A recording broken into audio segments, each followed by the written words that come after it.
So, how did you first get involved with Deadpool 2? I was called over a weekend. I was in the middle of doing Avengers, and I was very tired. And somebody said, "Look, you gotta read this thing. There's the possibility they want you to do it, and if you want to do it, you got to decide within the day." And I was like, I started to kind of rebel and react right away, which I have a tendency to do. And my wife was like, "Why don't you just read it and see how you like it?" And I read it. I laughed my ass off for 2 hours, and that was in. Well, there you go. There you go. So, what can you tell us about your character, Cable?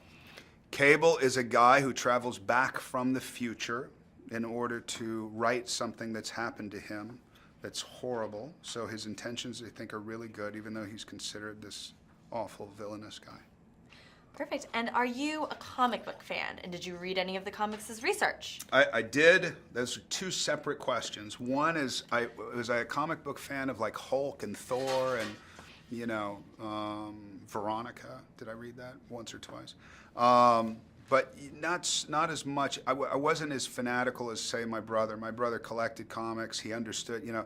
So I went to him first, and I was like, "Tell me about this guy." And he, you know, and then there was Richard Smith, Molly Smith's brother, who's 40 years old. But I mean, he was at the premiere last night. I mean, crazy about it. So I got the idea that if you did it wrong, that there was going to be a lot of angry people. So there's a great pressure in that, but there's also a challenge that I love in order to kind of personalize it and make it mine. And as long as you can invest in the character, then you're going to be happy anyway.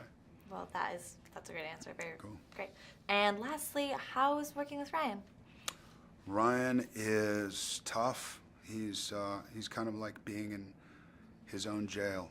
Do you know? No, he's great, man. He's funny. He's irreverent. He is a lot of this character. He's constantly coming up with stuff that's hilarious. There's a lot of riffing, a lot of ad-libbing, improving on set, and all that, and some of it's magic and some of it's dog poo, and it's really fun.